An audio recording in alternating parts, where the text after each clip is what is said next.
বায়ান্নয়ের ভাষা আন্দোলনের সেই স্লোগান রাষ্ট্রভাষা বাংলা চাই কিংবা আমাদের দাবি মানতে হবে যত্ন নিয়ে এমন অনেক ব্যানার প্ল্যাকার্ড আঁকছে শিশুরা। এ যেন তাদের রক্তে মিশে থাকা পূর্বপুরুষের প্রতিচ্ছবি। যেভাবে একটা সময়ে এসব প্ল্যাকার্ড হাতে নিয়ে মিছিল করেছিলেন অগণিত ভাষা শহীদরা, তাদের সেই সংগ্রামকে শ্রদ্ধা জানাতে এসেছে এ প্রজন্মের শিশুরা।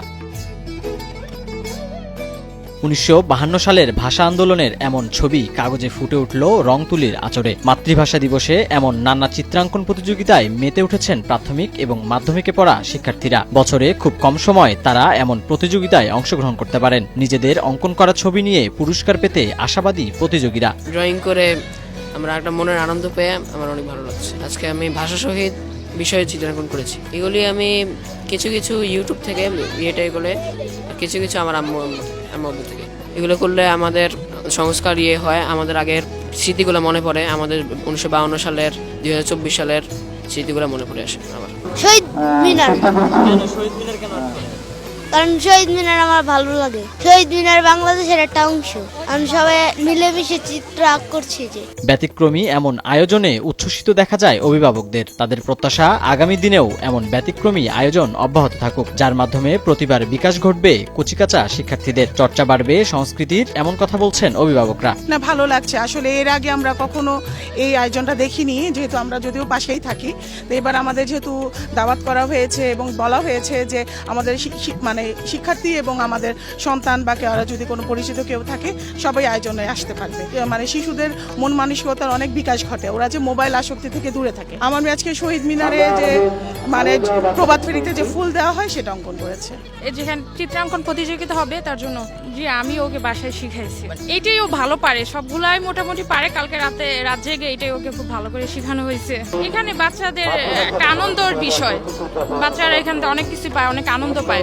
আমার মেয়েকে নিয়ে আসছি। চর্চার অভাবে বিকৃত হয়েছে দেশের সংস্কৃতি। আধুনিক সংস্কৃতিতে অধিকাংশ ছবি কিংবা গান বাজনা সহ অন্যান্য অংশগুলো পরিবারের সাথে একসাথে বসে দেখার মতো নেই। সেই ধারা থেকে বেরিয়ে বিশুদ্ধ সংস্কৃতির চর্চার জন্য এমন আয়োজন করা হয়েছে বলে জানিয়েছেন কালচারাল একাডেমি।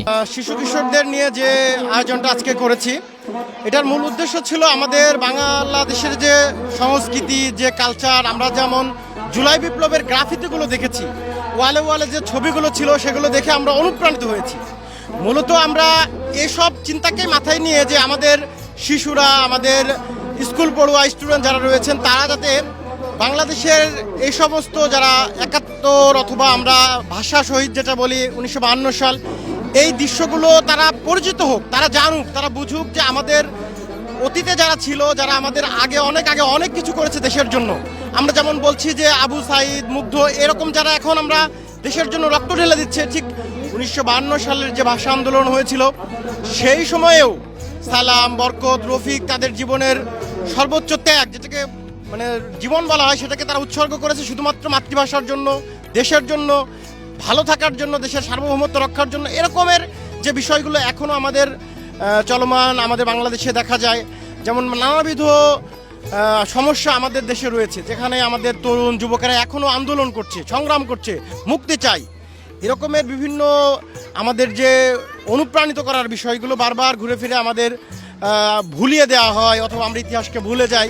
এই সমস্ত জিনিসগুলোকে ধারণ করার মূল উদ্দেশ্য নিয়ে মূলত আমাদের আজকের আয়োজন। প্রতিযোগিতায় ৩টি ক্যাটাগরিতে মোট ২৫ জন অংশগ্রহণকারীকে পুরস্কৃত করে কালচারাল একাডেমি। যদি করতে আমার জীবন তবু দেব না লুটাতে ধুলো আমার দেশের সম্মান, তবু দেব না লুটাতে ধুলো আমার দেশের সম্মান। রক্তের বিনিময় করেছি স্বাধীন আমার বাংলাদেশ, সৌহার্দ্য সম্প্রীতিতে ভরা, নেই কোনো রেশারে। লোটাস আহমেদ, নয়া দিগন্ত।